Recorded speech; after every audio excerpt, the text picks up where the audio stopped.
We hope to learn from our distinguished speakers and experts not only the dimensions and public health impact of the misuse of information technology, but also gain insights into how the public health community and the CyberPeace community can join forces to limit the harm that misuse causes and promote together a better global cyber health environment.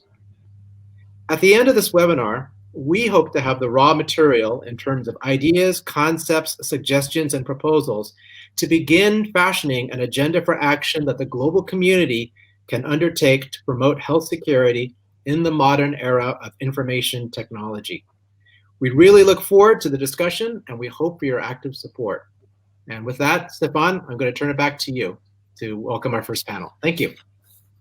Thank you, Matthew, for this opening words. And you mentioned towards the end the need for communities to come together, the health community and the CyberPeace community, because it clearly takes a coalition today in order to address this very complicated challenge. So thank you for working together there. I would like, without further ado, to open for the first panel. Will be moderated by Tina Purnat. Tina is a technical officer in the World Health Organization, and I think it's good that we dive into the topic just right now to see the first of these multiple challenges that we're talking about. And please, Tina, the floor is yours.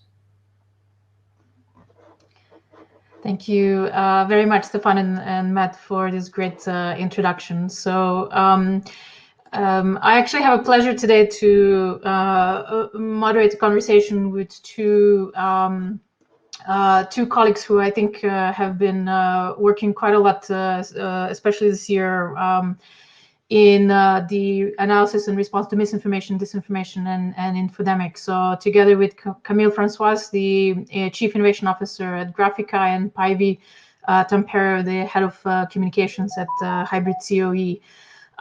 So what we wanted to do today was to discuss as a bit of an introduction for the rest of the workshop about the different challenges and some of the lessons learned that we can put from this year, especially that we can put forward going into 2021.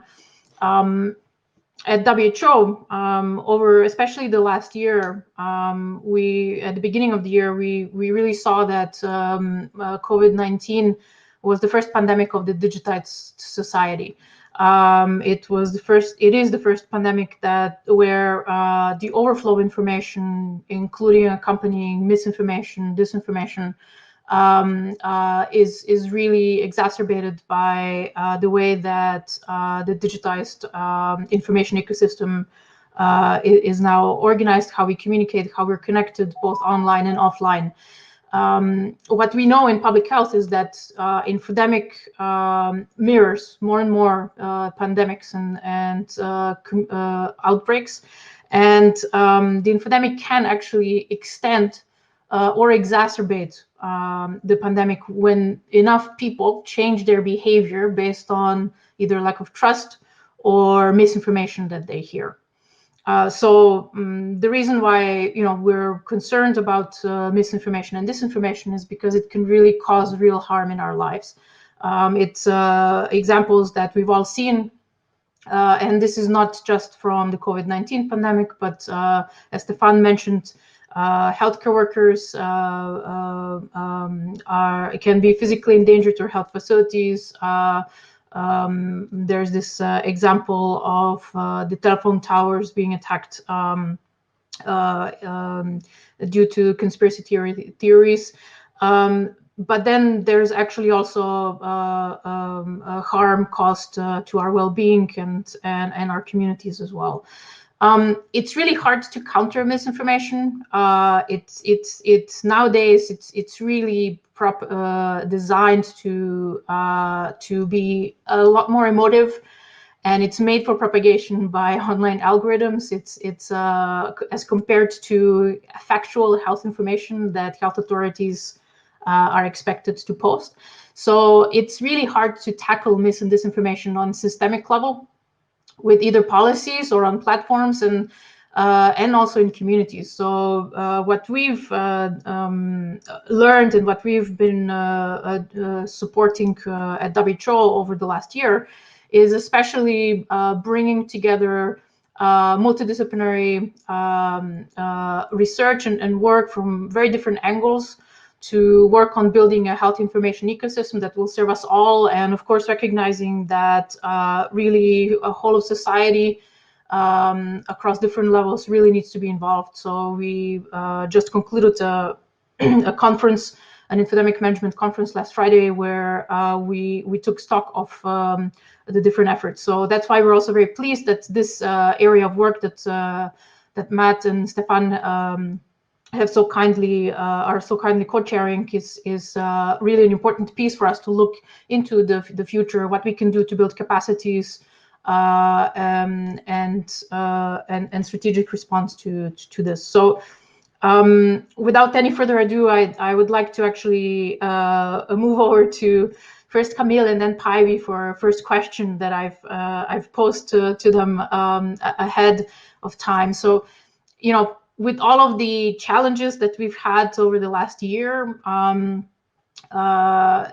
you know, within the context of the health emergency, which sometimes these challenges can be really exacerbated, you both work on both systematic analysis and response and capacity building to respond to mis and disinformation. So in broad strokes, what would Camille, first you, how has in your opinion, information ecosystem, misinformation and disinformation, and also the threats, how have they evolved this past year?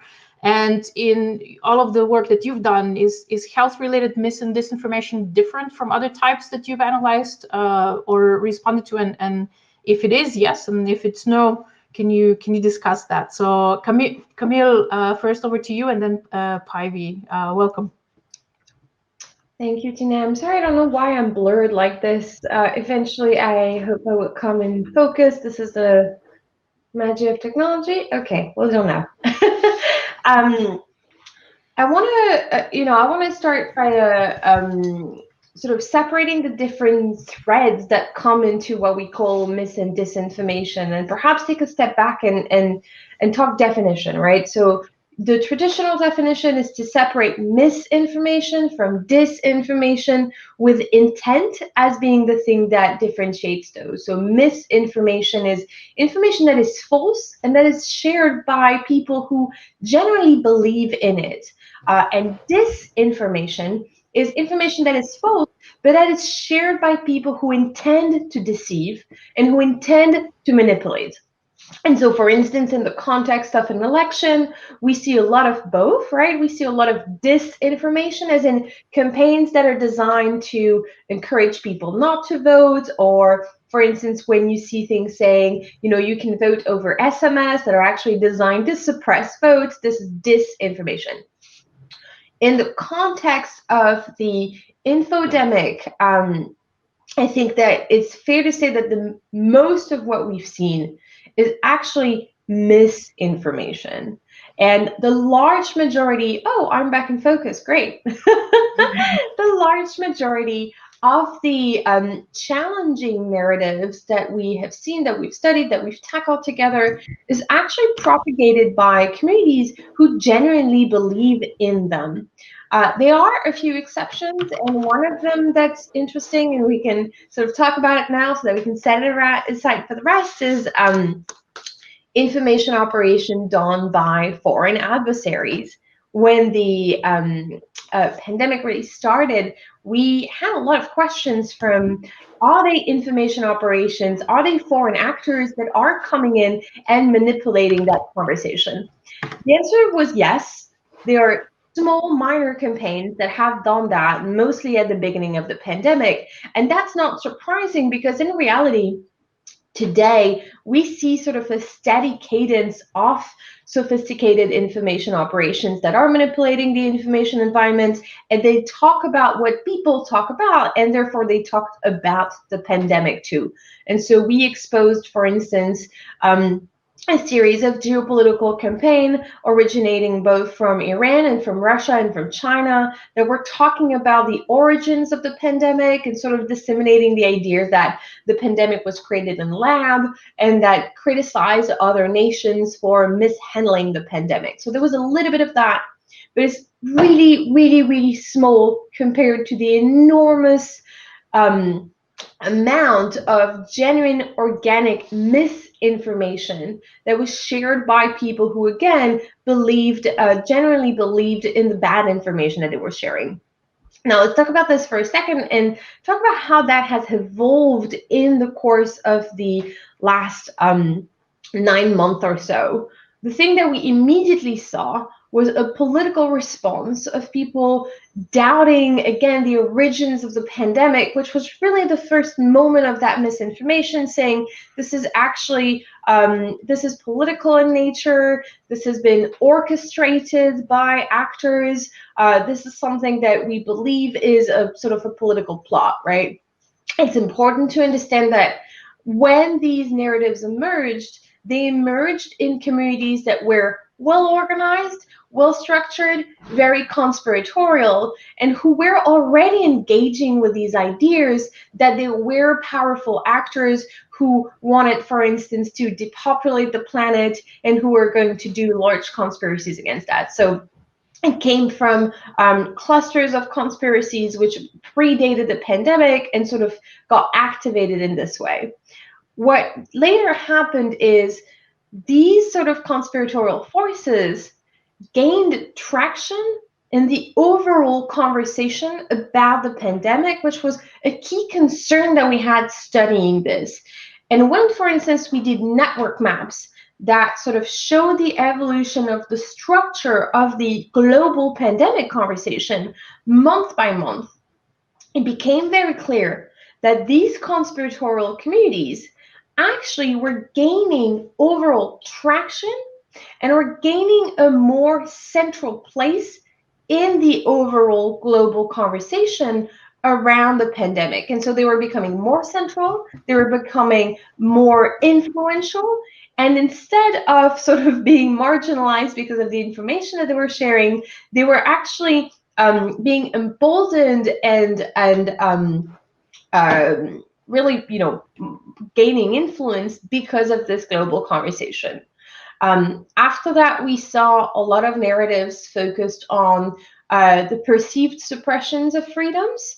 And so this is when we saw, for instance, the anti-masks and anti-lockdown movements. As with any sort of traditional stages of progressions of a misinformation campaign, usually it starts with various incidents, and then it coalesces into broader narratives that are sort of like carrying on. So pandemic, for instance, was one of these narratives, and then you kind of see those narratives coalesce themselves in organized movements. And this is really when we saw, for instance, the first anti-mask, anti-lockdown, the protests, and the social media conversation went from simply commenting on this into organizing people around this. That has continued, of course, and what was interesting at this moment is we saw both very clear global narratives and also very localized misinformation narratives. And so in the UK, for instance, the concerns, while they were sort of overall aligned with what conspiratorial movements had to say across the world, were also very specific to these populations and their concerns. QAnon specifically at this moment really grew as a movement and became more and more international and played a critical role in sort of taking these narratives and making them global narratives. We saw a lot of local, regional QAnon communities emerged, again, emboldened by this conversation. And just to wrap, and then we can pick this up together later, of course, today, at this very specific moment, we see a new traction for every misinformation related to vaccines, which is a key concern here. Now, it's a misinformation that is very, of course, prolific, and that has sort of, again, all those normal features. Some of the concerns that are being expressed are genuine concerns. They're using information that is inaccurate, that is scientifically untrue. And then there are pieces of, for instance, traditional disinformation. So fake whistleblowers is something that's starting to appear. And this is also when these campaigns can turn potentially aggressive towards specific people and institution again. And so now we see a lot of negative attention, potential coordinated harassment focused on the specific corporations and institutions that are involved in both making and distributing the vaccine. So this is sort of like where we are in the cycle. And of course, misinformation is always more complicated in some ways to address than disinformation, because you have to go and actually find how to reach out to people and to have this conversation. You can't just suppress the concern. Some of the information that is blatantly false, the platforms have decided that they will remove, which is very new. This is something that we had not seen them do a few years back. They've always kind of been quite allergic to removing misinformation, but for the pandemic, they have done this exception. So we're at that moment of the cycle where there's going to be some of the interventions focused on removing the information that is blatantly untrue, even if it's shared by people who generally believe in it, to protect public health, and when there's going to be interventions designed on reaching these hard-to-get communities to actually address the underlying concerns that make them share these pieces of misinformation. Thank you, Camille. This is a very nice overview. Päivi, what is your thoughts to as an introduction to the discussion? Thank you for inviting and having me here. Yeah, I couldn't agree more with Camille. We have to be really clear when speaking about infodemic, misinformation, and disinformation, that we separate the concepts.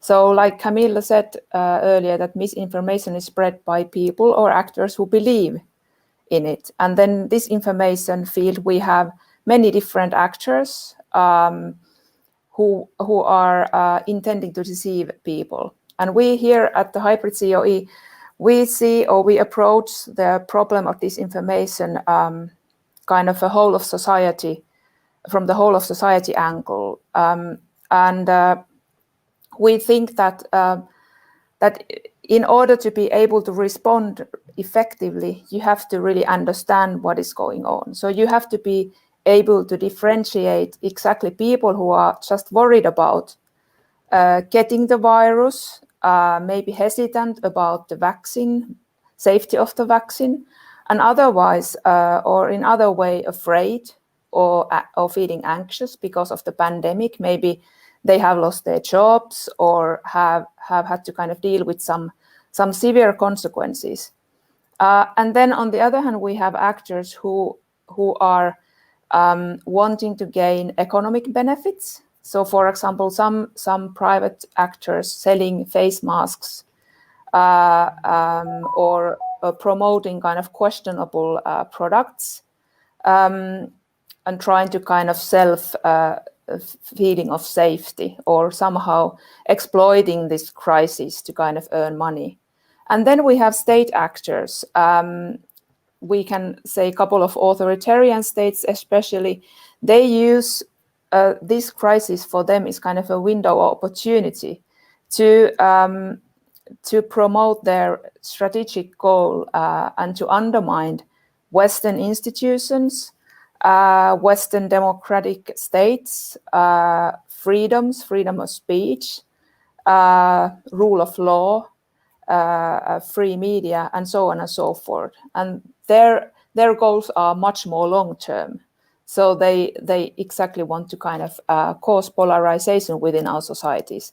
And of course, then the motives and then how the disinformation campaigns are structured differ a lot if we compare kind of long-term objectives versus really short-term really kind of these pandemic-specific objectives. And yeah, I think that this infodemic kind of came as a surprise to us. But on the other hand, this is nothing new as such. I would actually disagree with those who say that this infodemic is really taking place because of the pandemic. But actually, we are not dealing with the challenge inherent only to this COVID-19 pandemic, but we are dealing with the major change in the information environment to which people, different institutions, companies, governments have not been able to fully adapt. So we don't know how to counter these things, how to tackle the problem of huge amount of information out there in an information space, how to cope with the flow of information, how to separate facts from experiences, maybe peer experiences, what people are sharing with each other. And so there is a lot of noise out there.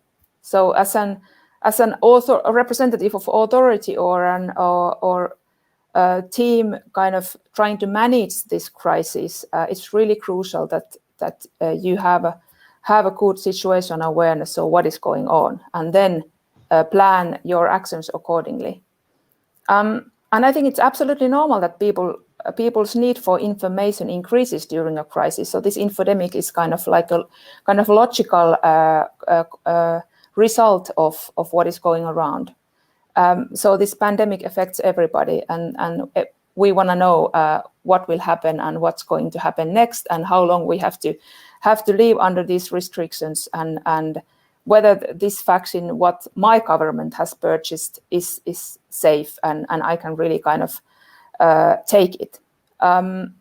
So yeah, I would call kind of the importance of situational awareness. Mm-hmm.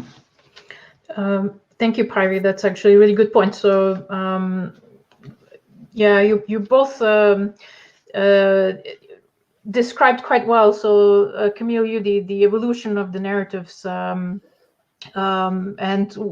definitely it's very difficult to tackle both the global and localized misinformation narratives, and then decide, at what level one actually needs to act and in order to counter them. But I also agree with Päivi. It's extremely important to analyze and actually really understand the situation. So really emphasize analysis as such. Before we discuss your ideas or some examples of effective strategies that you might have seen or experienced over the last year, I'd like to ask Camille. So this uncertainty and trust has a really a big role to play, not just in the online communities, but also offline communities when it comes to how misinformation spread and how people react to it or use it. How do you see that playing out, for example, also in the if we described the communities that are more advancing the misinformation narratives versus, for example, those that are maybe linked to more scientific or health authority type of communication? How would you describe that to help us understand the differences and perhaps some of the strategies?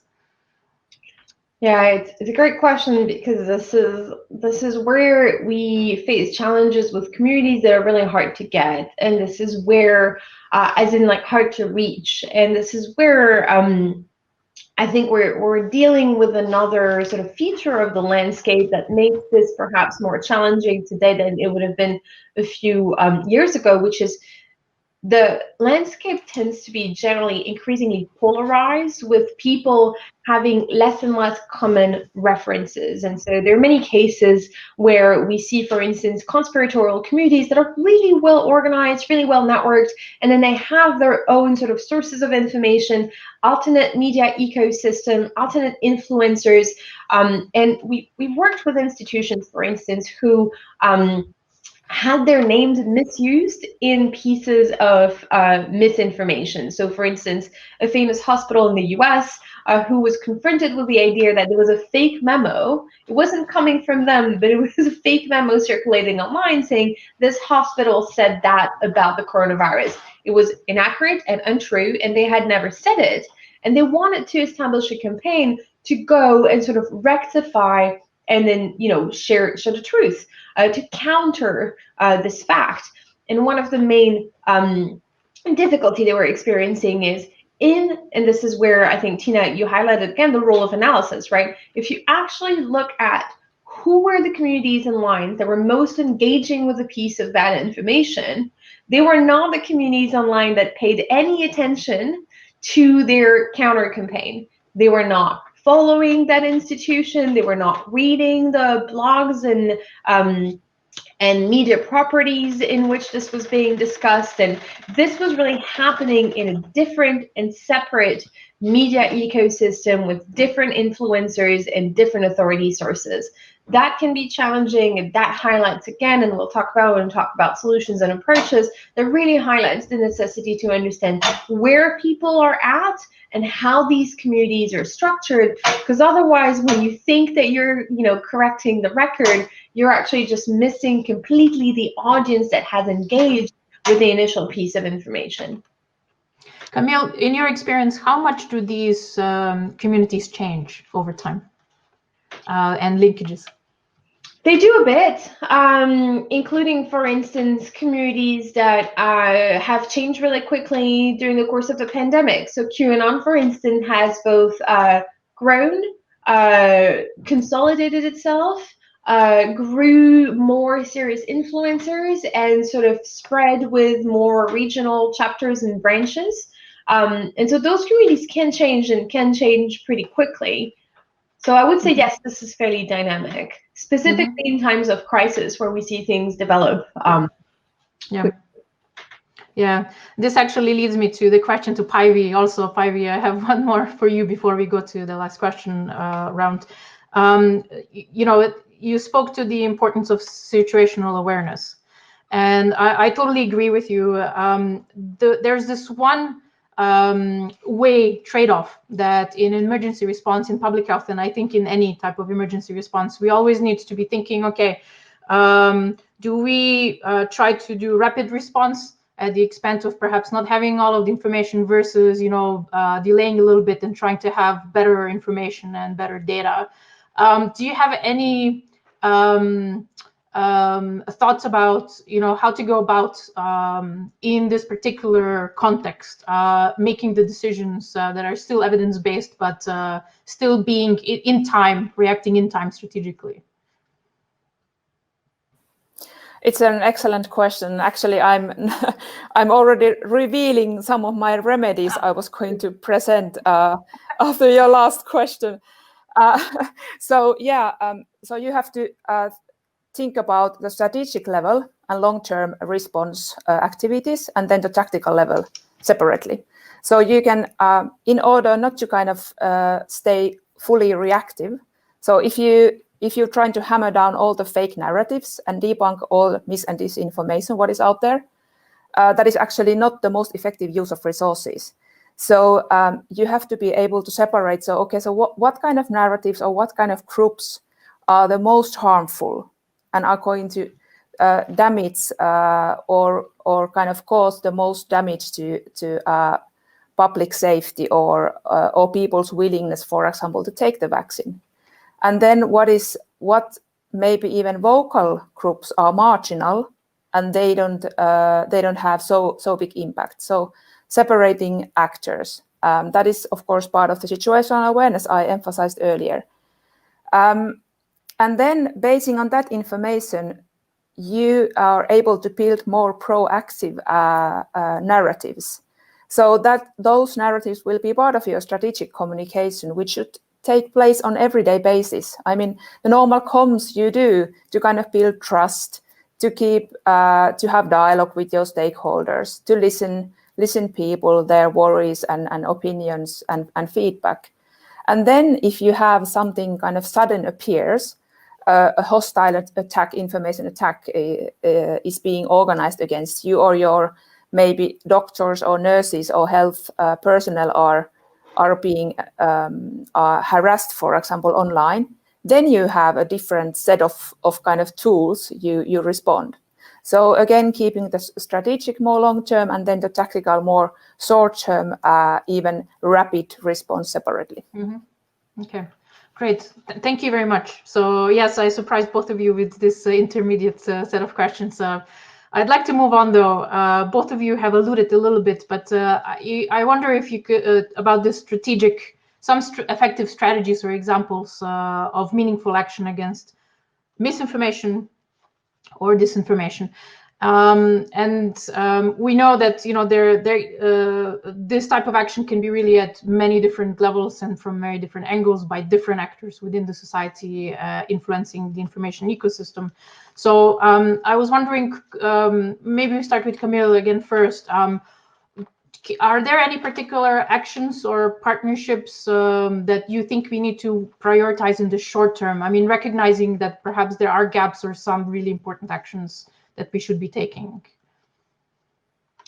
So Tina, if you allow me to do that, let me start with the bad news.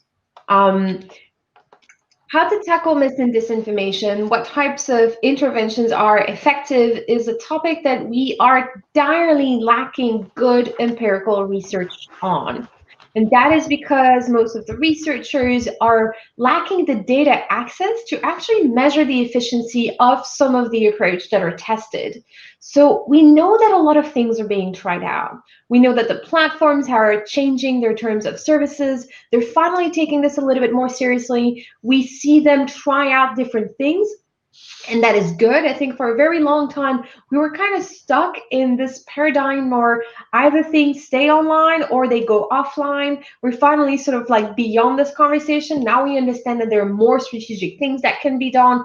First, you can change the design of a platform, right? Twitter, for the very first time during the US election, said, we are at a crisis for mis and disinformation. We're going to make changes to the way people share, and that we're going to do this for the duration of the election. So now there's a recognition that some of the design of these platforms affect how this information can spread.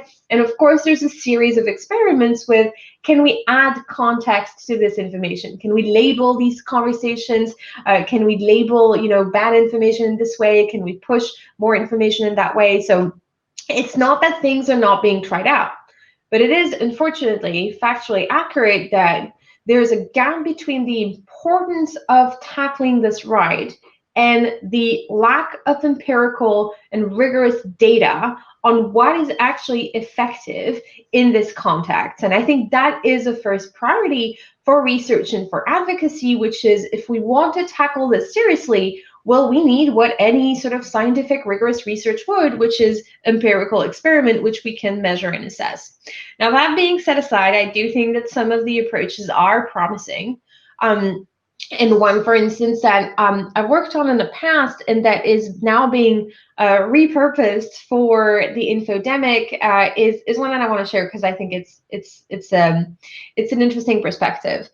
There is a set of methods which is called a redirect method, which is usually applied in the context of violent extremism, and simply because it's applied in the context where you want to counter a narrative that is coming from a community that has a set of ways to express itself that is perhaps foreign to you and that is perhaps not something that other people say.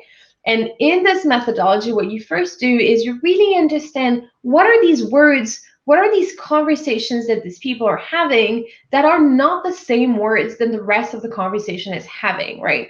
And that, for instance, is one of the key things that makes this counter-narrative campaign on health also difficult, is it talks and addresses these issues with words and with concepts and with frames that are not the ones that are used by the communities that you're trying to reach.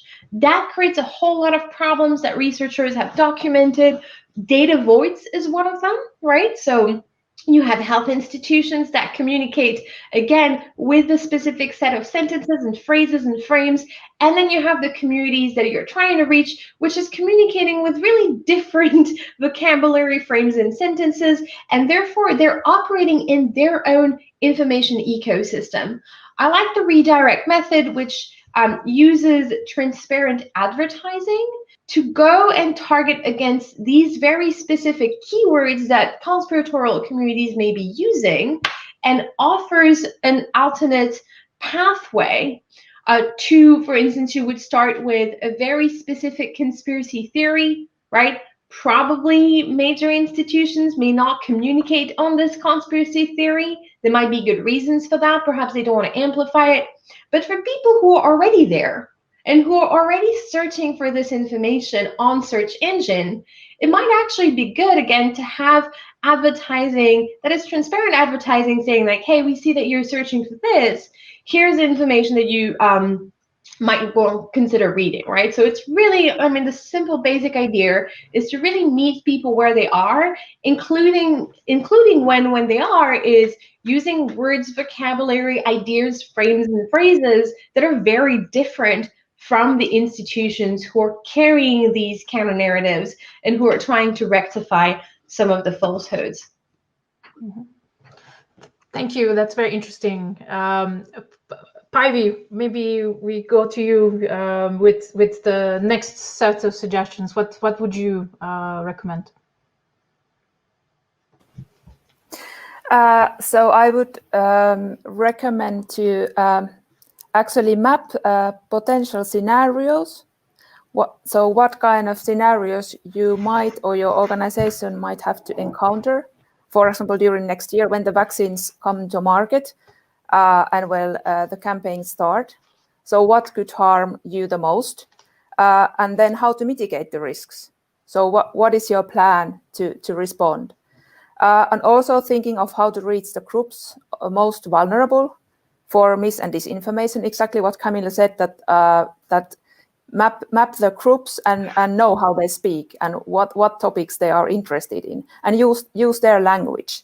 So what we learned from the previous big epidemic, so H1N1, approximately 10 years ago, was that, for example, health authorities here in Finland used really kind of medical-based language when communicating to public, and then public didn't understand. So what is this all about?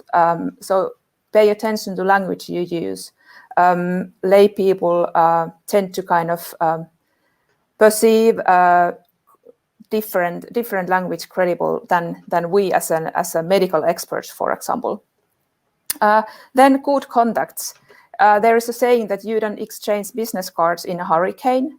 So like mentioned here already earlier, then good cross-governmental or interinstitutional cooperation is needed. Maybe you are not able to form or build a good situational awareness or kind of wide communication campaign alone, but you could use resources and knowledge and information from other organizations doing the work and managing the crisis. So that is really crucial, and that is one of the most important lessons learned we have got here at the Hybrid COE. During the couple of years, we have been organizing different kind of trainings and exercises for our participating states. We haven't been focusing on COVID-19 as such, but we have definitely addressed the similar kind of problems we face now. So good contacts and really functioning cooperation. And then, of course, government institutions or health authorities might not be the most credible messengers of information. You might think of using, for example, some social media influencers to act as messenger. So those who are willing to kind of share information on what to do, keep distance, wash your hands, use mask, and avoid too many physical contacts. So maybe, for example, if you want to reach out younger people, then social media influencers might be used as well. And we have some experiences already from this year that it has really functioned well.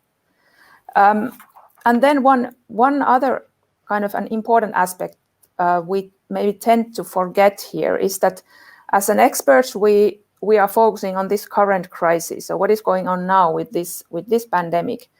But when we think about the receiver perspective, so actually history of similar crises affect people's interpretations of the current situation and overall risk perception.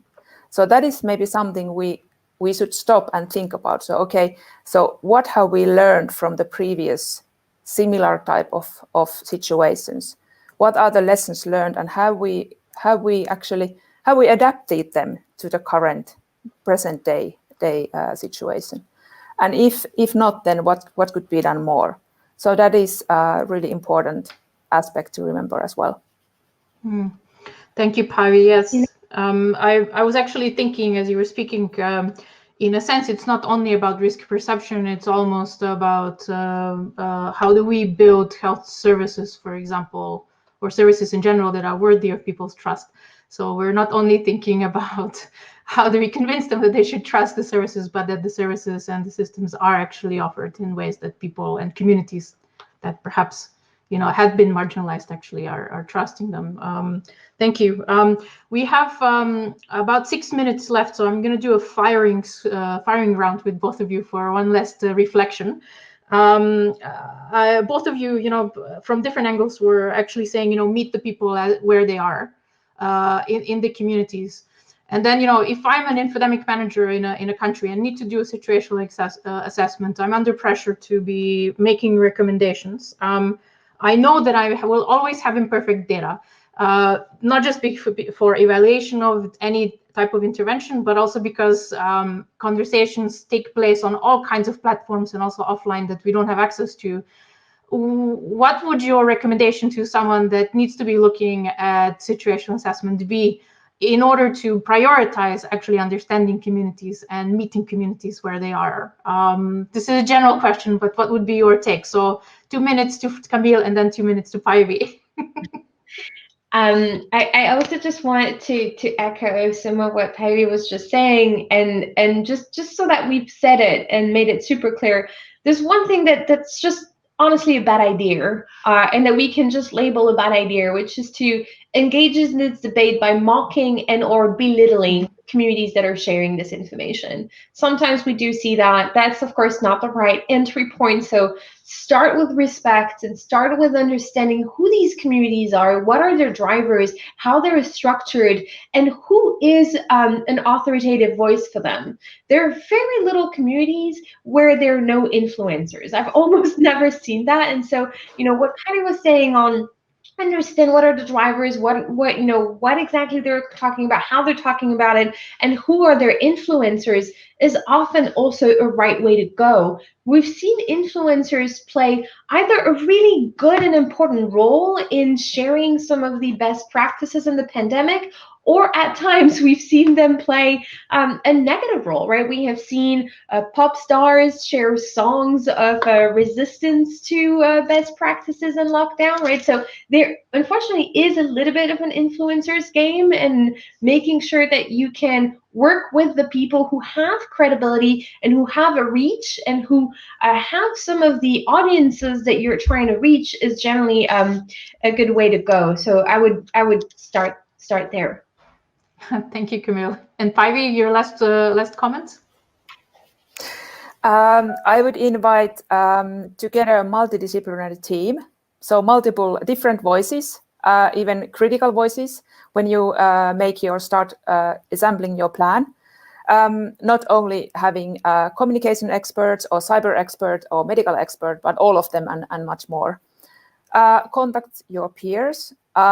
We have many international platforms having the discussion already on disinformation, for example, effective response, and so on and so forth. So you don't have to reinvent the wheel, but use the connections, contact and ask for help.